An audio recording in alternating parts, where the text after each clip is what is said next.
If you were to make me write a book right now, that would be my debut. Let me tell you this much, it would be terrible. Sometimes you don't even like your best friend, but you love them. Oh my god, I did slip one tear, but I quickly fixed it. Self-harm. Why would you do that to yourself? I don't know why I did that to myself, but I did. You gotta be that girl at least once in your life. Oh my... I pat on the back, girl.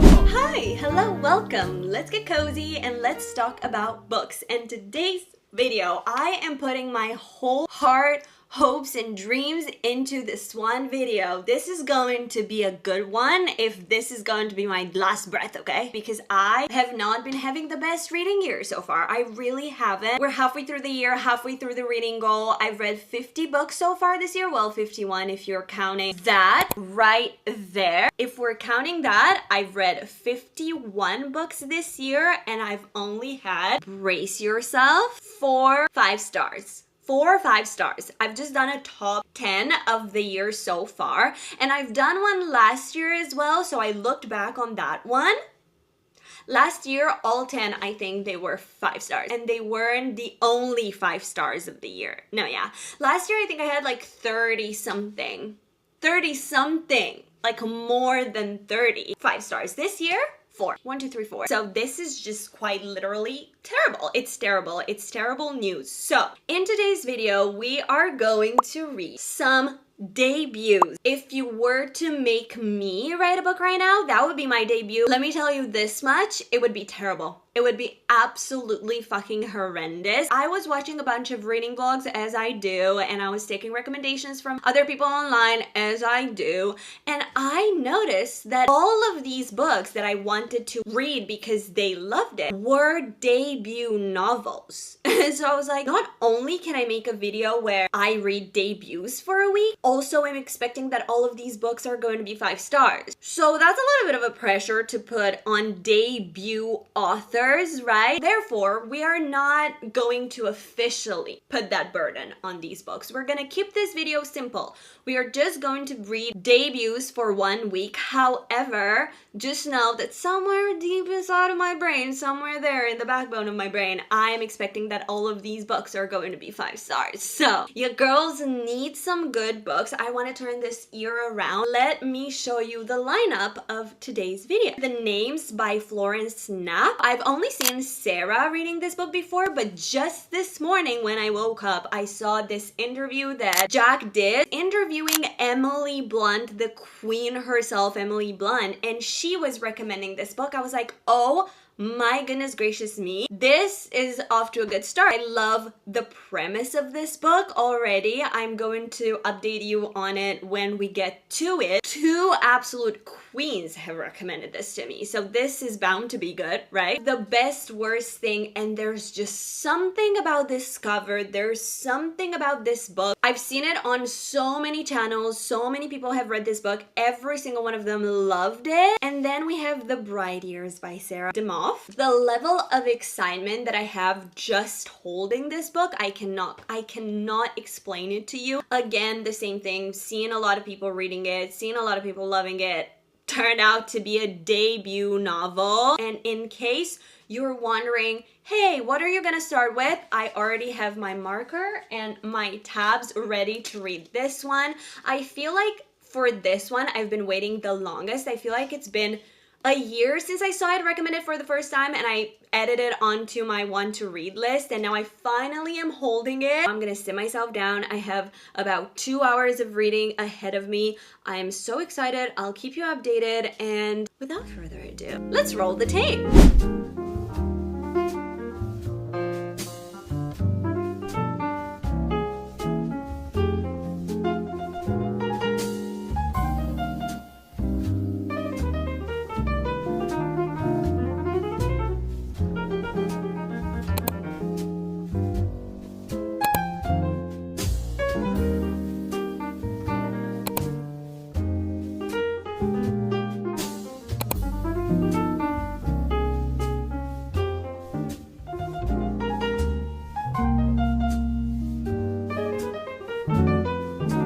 It's like an understated book cover, which is the type I'm inclined to open.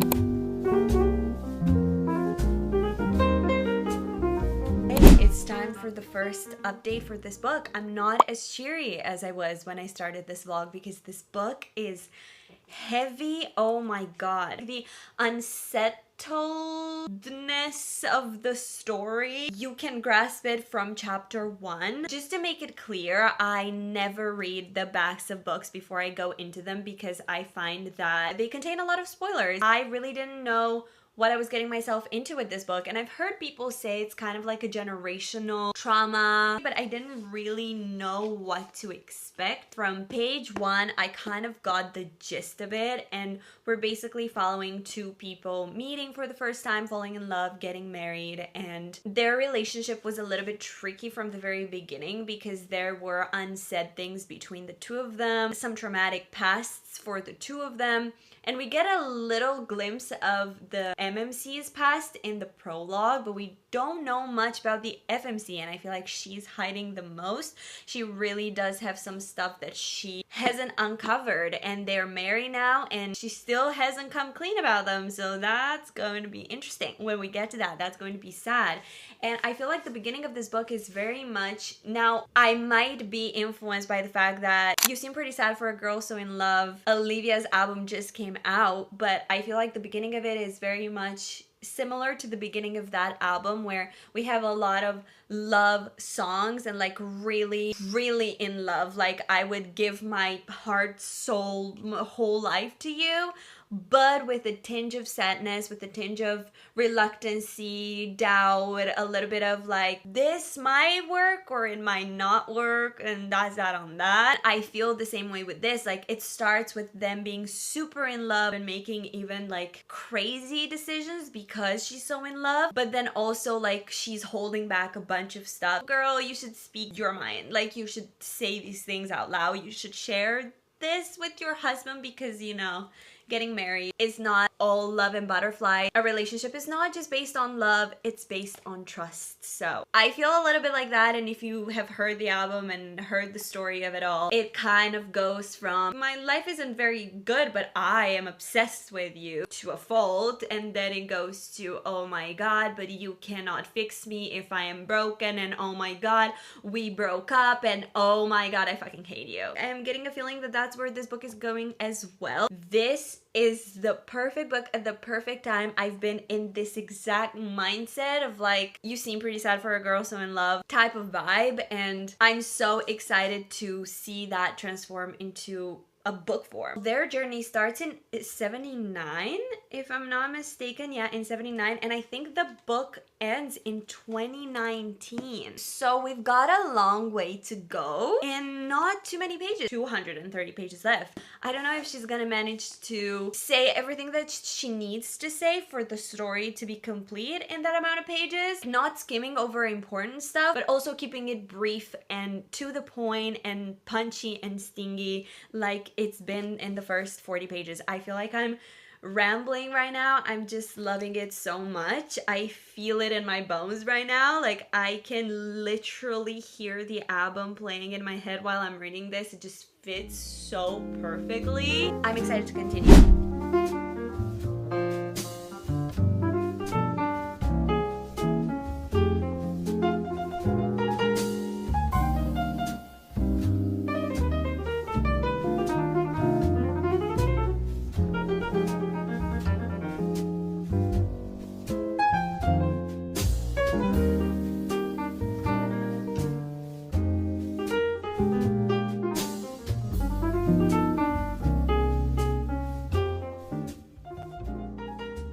Part 2 now. About halfway through the book, I would say. As I was reading the last chapter, I realized I was reaching halfway through. I was like, okay, I'm gonna update the vlog soon. What am I gonna say? And then started to kind of like ponder on my experience reading it, because like when you're in it, you're in it, and I didn't really form a thought until then. I was just like comfortably in it, and I was thinking to myself, I think I'm so attached to these characters. Do I agree with every single decision? No. Do I particularly like them? No. Is it the type of story that I've never been told before? No. But the way in which it is told, so unique to itself. Here we have two people. We see how they meet for the first time, how they fall in love, how they have a child, and then how their relationship falls apart. And in this one, because of addiction, right? Basically a little bit of a history for the MMC, how his father was an alcoholic and the MMC used to hide under the table in the kitchen and paint the table, and he's an artist, and like how that kind of traumatized him as a child, and then he becomes an alcoholic as well. It's something that I kind of saw coming from the very first chapter, so I'm sorry if that spoils it a little bit, but I think it's quite obvious that it's going to happen. That's the story, but the way it is told, it's so like you get such a good glimpse into these characters' brains, into their lives, and how they think and how they view life and why they make the decisions that they make. I got so attached to them. So far we've been into Lillian's point of view, who's Jet's mom. Now we're going to be in Jet's point of view, and I was thinking about like how attached I got to Lillian, and now that I'm not gonna be in her point of view anymore, I feel like I'm mourning her a little bit, because I'm like, no, I got to know you and now I feel like we're friends. And you know how with your friends, like, you just have chemistry. Like,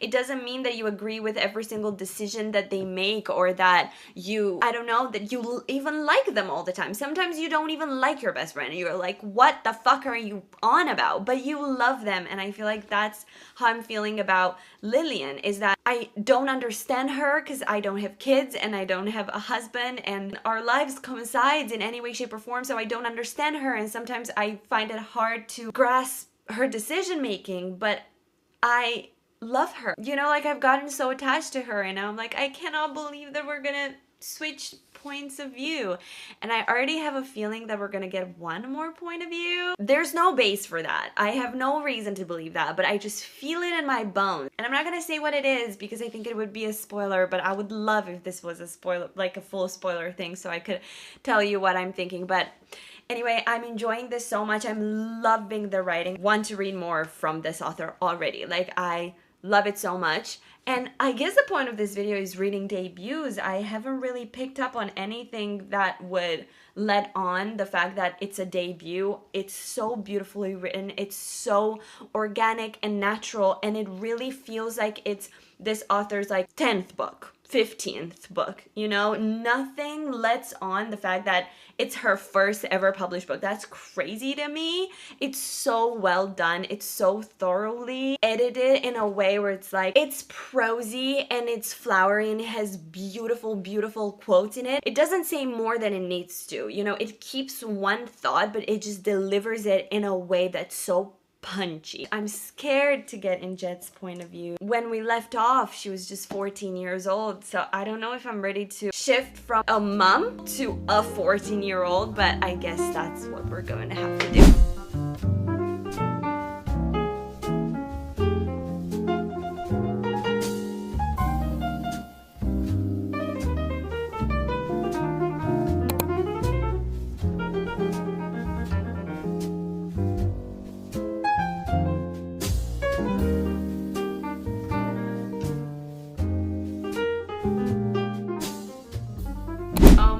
I've been trying so hard not to cry because I did my makeup, and you know why I did my makeup? Side note, because I'm gonna see Liz Stumforty today. Today, I'm going to see Mother herself, Liz Stumforty, if you don't know what I'm talking about.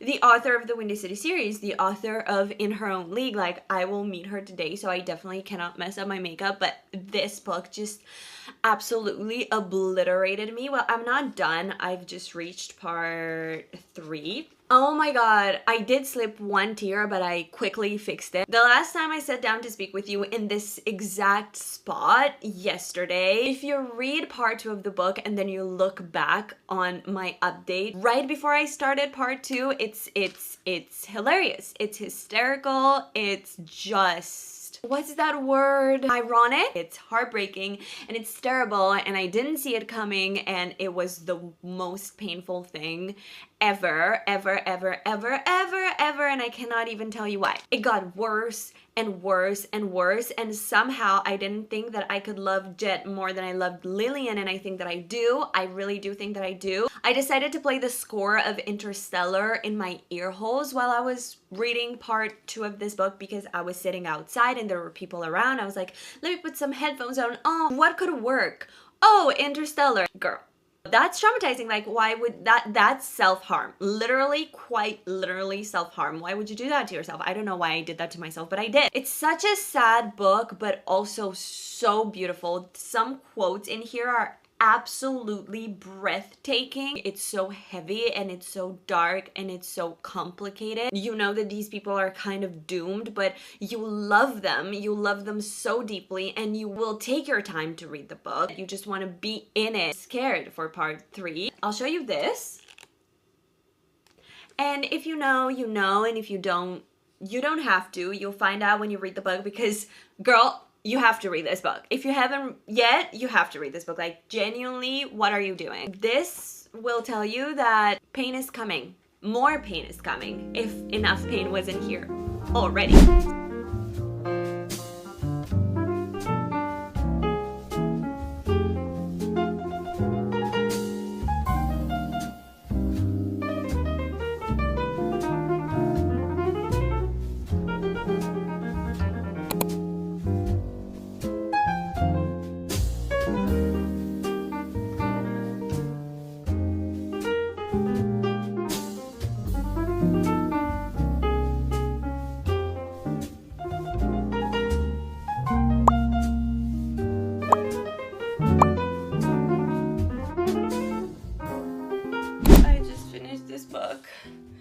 Or maybe this book finished me. I don't fucking know. What the hell was that? It was so sad. I don't really remember what I said the last time. I just have this flashback of me saying that I have a feeling about what's going to happen in this book, and I think I remember what I was talking about. And the one common thing throughout the whole entire book is that I had no idea what this book was going to be. It's truly, I had no idea. I remember starting off thinking it was giving me, oh no, the light, the sun, I'm so sorry. This is giving me, you seem pretty sad for a girl so in love. Very in love in the beginning and then falling apart at the end, but they're very happy in the beginning and then they're very sad like 50 pages later, and then something else happens and then something else happens, and it's kind of like an up and down and up and down and up and down, and I didn't see any of it coming. It's a story of life, addiction, loss, grief, and love as well. Discovering yourself, and it's a story about family, loving your family no matter what, just because they're your family. And it was so painful, so beautifully written. Genuinely in this moment, I'm like, I only want to read her books from now on. Like, if every single book that I could read from now on would be hers, I think I would be happy. I feel like I need to go back to all of the reading vlogs that I've already watched of other people reading this book and just binge all of them again and hearing them speak of it and kind of connect with them. This is going in that sacred list of my favorite books of all time. Wow. In case that wasn't clear, it's a 5-star. This is as far away to a debut as I am, but in the opposite way. I would do a terrible job and she did an impeccable job. I feel like there's still some tears left to cry. I think I'm gonna sit down and cry for a bit thinking about this book, and then I'm gonna pick up the next one. Maybe today, maybe tomorrow, we'll see. But for the first book of the video, this was a hit. This is my first 5-star in such a long time. Oh my god. I think the last 5-star was a List on 40 book, and isn't that a full circle? Oh my god. Yay. Okay, so I have decided on the next book. I think it's going to be The Best Worst Thing. I just have an itch to read this book. I've been having an itch to read this book. I don't want to put it off. I'm just gonna leave the names for the last. That's the one that I have the least expectations from, because I've watched the least amount of people reading it, but I'm just gonna go for it, and if we hit the fan, we hit the fan. We have the names, but I just am too curious. And ironically, you know those funny videos where girls pretend to nonchalantly read at a Harry Styles concert so that he would notice them? I'm also watching a live for his show. It's going to start, and I'm going to start this book as the show is starting, so it feels a little bit appropriate to start a book while watching the show, because you know you gotta be that girl at least once in your life,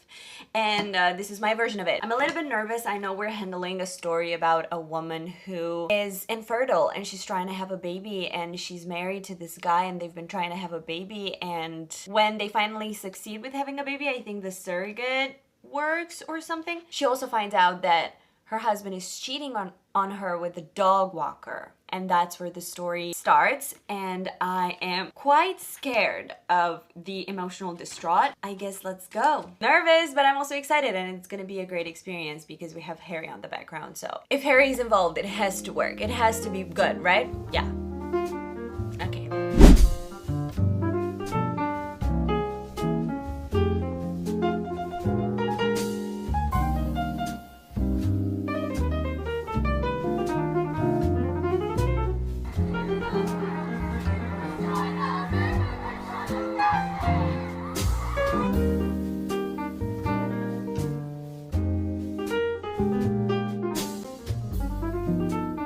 I just finished the first 100 pages of this book, and it's time for the first update. What I didn't know about this book is that it's a romance book. Well, I should have known because of the cover, like, it is a romance book, so she does fall in love with someone else. And I think it was a little bit of a surprise for me that she went straight from finding out that her husband is cheating on her. And mind you, it's not just that her husband is cheating on her. This is a woman who quit her job, turned her whole entire life around to make her body a temple to be able to get pregnant. Couldn't get pregnant, made a podcast about it. That's basically her job now. Talking on the internet about how she's trying to have a kid with her husband. When she finds out that her husband is cheating on her on the same night, she's already thinking about a rebound. More so, her best friend is thinking about a rebound, but she goes through with it. Like, she goes and she hangs out with this guy that she used to work with that they think used to like her. Right from the first few pages, we are introduced to the love interest of this book, and we get some flashbacks from when they used to work together and little moments that they had and how they knew they had this sort of connection, but she was already married. I think I just found that a little bit weird because I personally don't think I could see someone in that way. If I were married and trying to have a baby so hard with this man that I'm supposedly in love with and married, and you know, like, I thought that was a little bit rushed, but that was just me. She's now found out that the surrogate mom is pregnant and that they are going to have kids and they cannot get divorced. She's forced into this relationship that she doesn't want. Like, she wants to leave her husband, and she's making friends with this guy that she used to work with and who likes her, and she also likes him, and she's apparently liked him for a long time. And I think that's just such a hard subject to touch on, and I feel like we're just at the beginning of it. Like, the first 100 pages just set this in for us. I've not read the back of it, but I'm assuming if people say in vlogs everything that I just said, it's okay to say, but like, all of this happens in the first 100 pages. Like, this is not like a page 1 sort of situation. This is like a page 100 sort of situation. So I'm sorry if this is a spoiler, but I think it's literally on the back of the book, and I've heard every single person advertising this book speaking about it exactly in this way. So yeah, I find it a little bit weird that we spoil books on the back of them, and like, when we talk about them, I always find it so hard to know where the line is of like, how can I describe this book and how can I hook you to maybe be interested to read it and also not spoil anything about the book. That's a little bit tricky, but that's besides the point. Now, regarding the fact that it's a debut novel, I think I've not felt in any moment that the writing was lacking in any way. There wasn't any moment when I was like, oh, maybe she shouldn't have said that. Oh, that was a little bit awkward.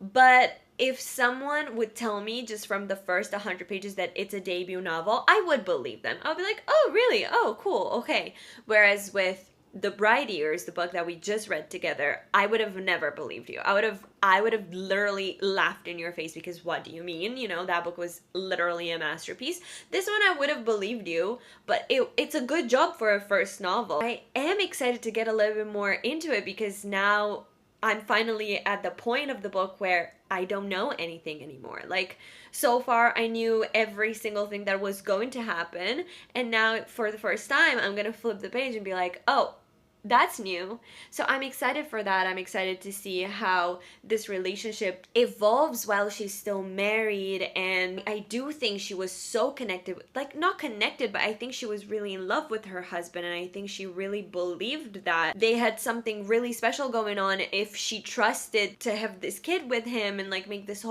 her whole life about having kids with him. I'm thinking that their relationship is going to be a hard thing to move on from. And also I'm excited to see how she balances the two relationships, and I'm excited to see the development of the side characters as well. Like we have her best friend and her sister, and I'm excited to see more of them. I've not tabbed anything. I feel like instead of like beautiful lyrical prose, we have a little bit of humor. Like honestly, it's emotional and embellished with humor, which I didn't expect. I'm excited to see how it unfolds, and I'm excited to keep reading. It's quite easy to go through. My allergies are so bad. I can't breathe through my nose. My eyes are itchy. I almost don't want to read just because I can't physically read. As a first update, I think it's a good start to the novel.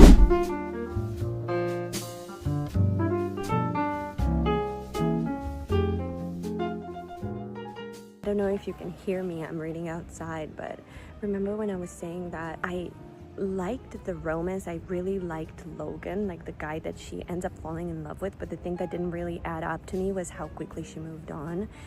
And the more I read, the more I love Logan, but she finally, like she was in a very intimate spot with Logan, and then all of a sudden she froze and she's like, I don't think I can do it. And I was like, yes, exactly. Like it shouldn't be that easy, and it isn't that easy for her, and that makes me really happy. That makes it way more realistic, and all of a sudden it just clicked for her and for me as well. It just makes sense, and it's so nice. And Logan had the best reaction ever. It was great. And now I'm finally like, I really liked it, but I had a little bit of a bone to pick with it, and now I'm fully in as well.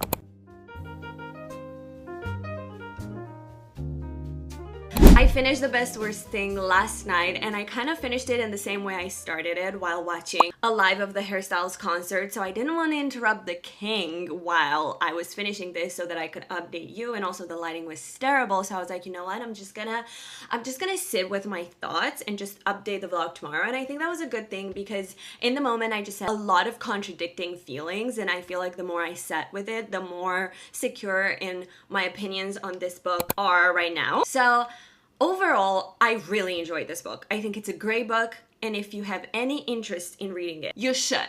However, there are some things that didn't quite fully hit for me, and I'm here to tell you why. I went into this book right after The Bright Years, and as you guys remember, that's a book about this woman who really struggled with motherhood for multiple reasons, and one of them is because she lost a pregnancy. She really was a little bit traumatized in the mother department, and she lost her mom when she was really young. She handled motherhood in such a different way, because when she finally was able to be a mother herself, she dedicated herself fully to that child, and she didn't care what she was sacrificing. She just decided to be the best mom that she could possibly be. Whereas in this one, we have Nicole, who has been trying, if I'm not mistaken, for around 10 years to be a mom, right? And she had all of these surgeries and tried IVF. And then when she finally was a mom, obviously her circumstances were a little bit different and a little bit harsher, because she found out that her husband was cheating on her. She fell in love for months and months and months and months while her relationship worked perfectly.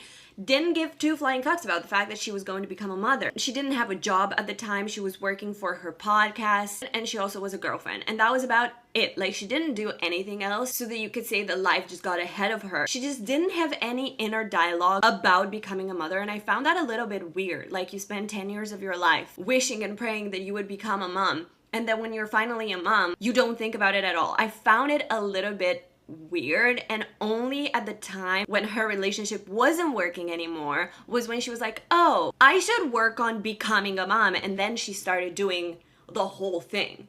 And I just found that a little bit weird. Obviously, she was struggling a lot. She had an identity crisis. And I think besides this mother situation, I really liked how the author moved the character around, or not around, through her own issues and her trauma. I really liked that it wasn't a linear story. I really liked that we didn't follow the typical romance hero's journey, you know? I really liked that we went back and forth, and it was good, and then it was bad, and then it was good, and then it was bad, and we did a lot of things, and it was all over the place. But I really liked it because it felt a little bit more realistic, and I really liked the two characters, and for most of the time it made sense, their fears and where they were coming from. It just all made sense. I think it's just her entering motherhood that I didn't really enjoy personally, but I think it's also because when I went into this book, not only had I just finished The Bride Years that handles motherhood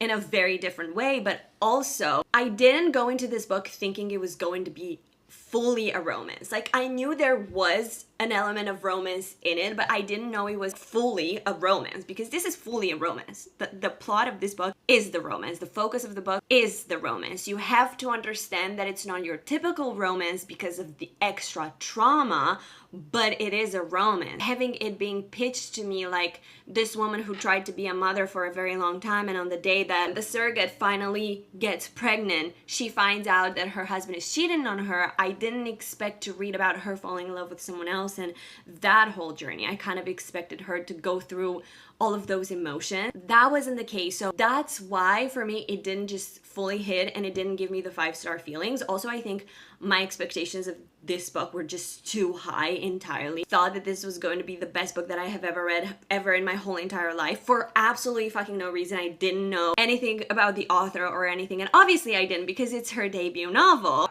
I think I just went into it expecting it would be the best thing ever, and it wasn't the best thing ever. It just didn't give me the 5-star feeling, but it was really good. I gave it 4 stars, and I really, really did enjoy it, and I really enjoyed her writing style. And now let's go back to the fact that it's a debut novel. For it being a romance, I think it's a very beautifully executed romance. I think this woman was born to write romance stories because it was just so good. Like, the dialogue, the banter, the wittiness, the emotional stuff, the love confessions. Oh my god, I almost teared up at the love confession. It just made me want to recite it out loud as if I'm watching a movie because it was just so good. She handled the emotional stuff quite well. This woman being cheated on and having an identity crisis and going back in time a little bit and finding out that her relationship had not been working for a longer amount of time, and all of those very sensitive topics of like having a fucked up family and just a fucked up situation. I think they were very beautifully handled. It was a very tricky subject to handle as your first book, and I'm sure that if this would have been her 10th book, it would have been everything to me. But for it being her first book, it was just very good. Most of the people that I've seen reading this book gave this book 5 stars. So I think it's also the perspective with which you go into this book. So I think now that you know what to expect going into it, I think you're going to love it. And I think it's an amazing debut novel. I just think for my expectations, it didn't quite hit, and I think she would have done a better job maybe 5 books in. I think that's just me. I'm gonna look back on this book very fondly. It's one of the good romances. It's really one of the good romances, and I'm so excited for her second book that just came out. I really cannot wait to read it. And now that I've yapped your ear off about this book, let's head together into the next book, which is The Names. I am the most nervous about this book just because I know the least of what to expect. So let me tell you what I know about this book before going into it. What I know is that this woman has a child. She has 3 options of what she could name her child. We are exploring the 3 versions of this character's life had he been given those 3 names. I think that's so interesting, but also I'm scared. I'm really, really scared, but I'm also really, really excited. Let's start this book together.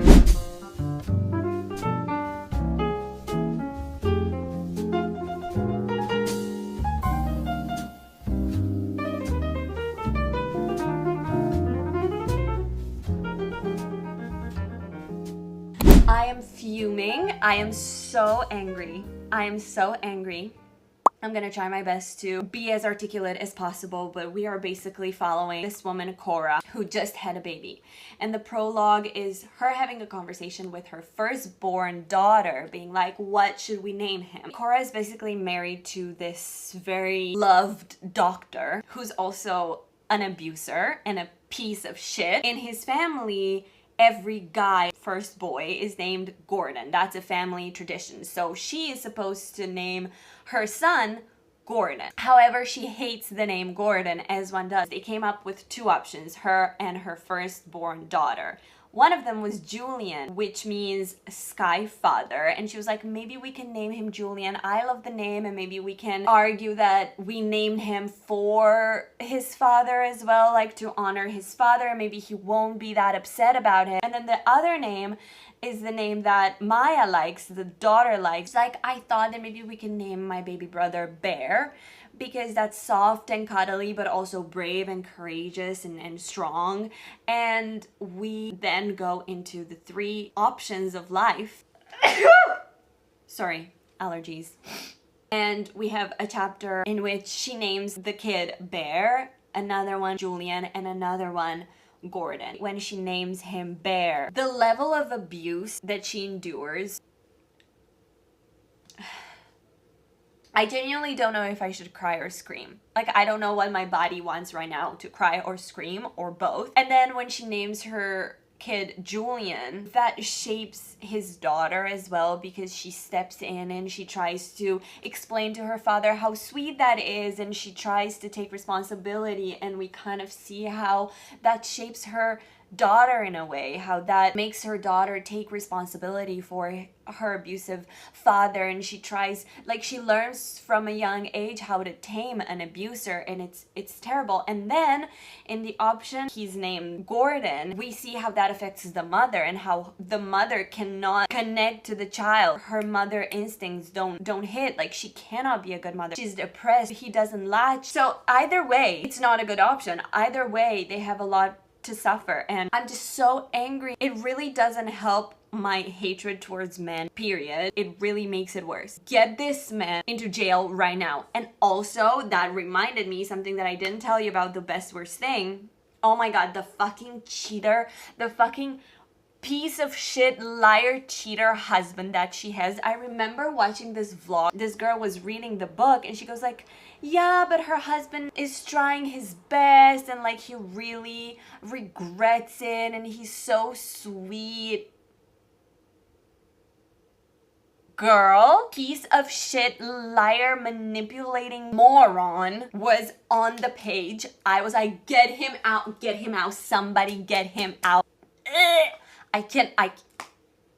So no, there's nothing sweet about her husband in the other book, and there's nothing sweet about this piece of shit. That's why women hate men. If you're a guy and you ask yourself, why do women hate men?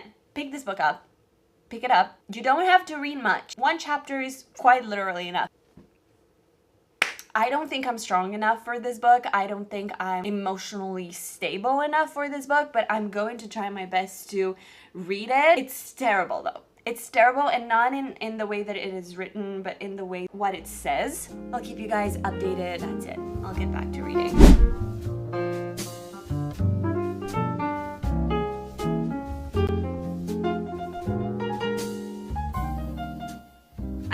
Halfway through this book, so it's time for a little bit of an update. Now, halfway through this book, you could imagine this family, kind of like, and I'm sure it's more popular than this one, so maybe you've read it, The Housemaid. You know how in The Housemaid, well, if you've not read The Housemaid, this is a spoiler, so skip to this minute. But if you've read The Housemaid, which I'm guessing you have, or at least you've watched the movie, this woman is married to a crazy man. She has a kid, and there's no way for her to leave him. He's incredibly rich, and he's taken her to a medic, to a doctor that wrote down that she was psychotic, that she has done crazy things, that she's on medication. So whenever she would want to run or sue him or want to take the babies with her, he would blame it on her pills, and he would take full custody, and that's why she couldn't go, and that's why she's hiring Millie to, you know, get her out of it. We kind of have that situation there, and we kind of have the same situation here. Obviously, this woman doesn't get out of her situation the way that Nina did. She doesn't get out at all. In one of the stories, when she names the kid Bear, well, I don't want to spoil it for you, but that's my personal favorite part of the story. That's when I can finally breathe and I'm like, oh, okay, we have a bear chapter. We're good. And then I think Julian is the saddest one, and then the Gordon is the most triggering one, the worst one, just overall the most painful to read. I cannot describe to you how those chapters make me feel. For some reason, I'm reading 3 books back to back to back to back about abusive pieces of shit husbands who are whether drunk or cheated on their wives. Like, what in the world? How did I pick 3 books about that back to back to back? Because I feel like more than anything, this is about that. This book is about that. I thought it would be a little bit more about the kid. It's not. Like, it's about the kid, it's about the mother, it's about the grandmother, it's about the sister, it's about the family as a whole and how their lives change based on the choice that the mother made that night. But it's not necessarily, well, it's tied to the name in one way, shape, or form, but it's not obviously about that. It's more so about how the father reacted to the name that the mother chose. He had the most impact on the story, and we see how monsters are created as children because of their parents, and we see how introverted kids are scared kids, depressed kids. We follow the mother, we follow the grandmother. We kind of go in the full spectrum of an abusive family, and everybody has to suffer because of that and the consequences for every single member of the family. I think the point of this update for me right now is to tell you guys that if you want to read this book, check your trigger warnings, because it's an abusive family on page and you see some of the things that this man does to his wife. It's quite triggering. And definitely check your trigger warnings if you want to read this book. And it's not a light book and it's not a fun book. It's actually quite eerie to be inside. I find myself wanting to put it down after every single chapter because it's just a little bit too much for me. And the chapters are quite long as well, or at least they feel quite long to me. It's not the nicest place to be in, but I will keep going because I really want to see how 7 to 7 to 7 years we go from his birth, then when he's 7, then when he's 14, when he's 21, and I really want to see how he ends up growing up depending on how his father acted on that night and what happened to his family from that night on. So yeah, I am interested. I will finish the book, but it is quite heavy. Be wary of that. I'll keep reading.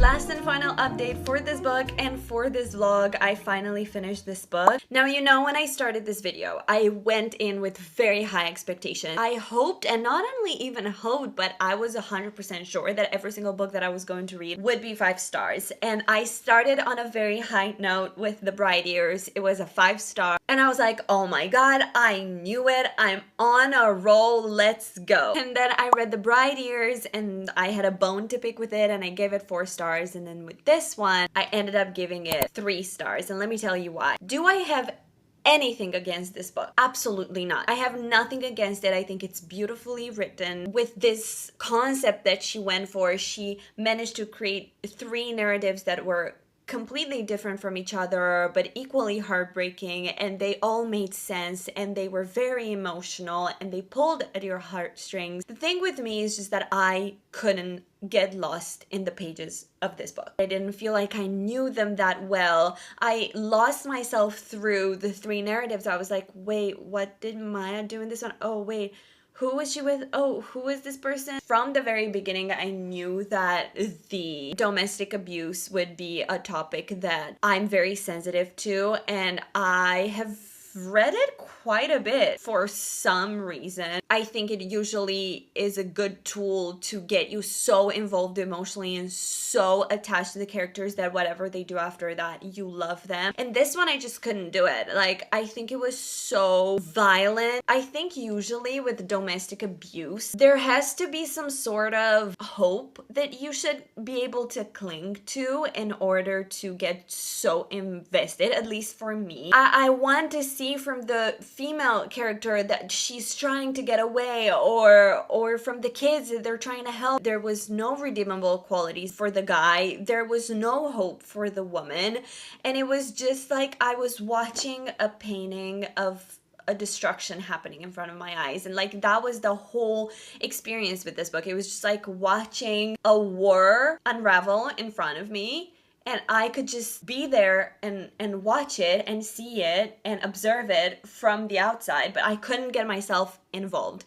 And that's all I'll say about it, because besides that, it was a beautifully written book, and maybe somebody with the same reading taste as me would have loved this. Maybe it was the right book, wrong time, I don't know, but that marks the end of today's reading vlog. And guys, aren't you so proud of me? I'm filming this on a Sunday, and I started this vlog last Sunday. It was actually 1 full week. This never happened to me usually. When I say, let's do something for a week, it's usually like a month. So the fact that it actually took us 1 week, pat on the back, girl. These are all of the books that we ended up reading in today's video. We have The Bright Ears by Sarah damoff, my first 5-star of the video, my only 5-star of the video, and my first 5-star in a long time. I needed this book. I devoured this book. This was an impeccable debut. Highly, highly, highly, highly recommend this one. Favorite book in a long time. Then we read The Best Worst Thing, and as long as you go into this book knowing that you're going into a romance with a little bit of women's fiction intertwined with messiness and rawness and realness, but at its core a romance, I think you will absolutely adore this one. This woman was born to be a romance writer. And then The Names, which was a heartbreaking debut. I don't really know how she managed to write such an interesting, heartbreaking, devastatingly beautiful, terrible at the same time debut. It was honestly impressive. I think overall we had really, really good reads in today's video. I highly recommend you read every single one of these, regardless of my experience reading them. That was that for today's video. I hope you enjoyed. I hope the book that you're reading right now is the best book you've ever read, a 5-star floppy masterpiece. I hope to see you in my next video. And without further ado, I'll leave you to reading.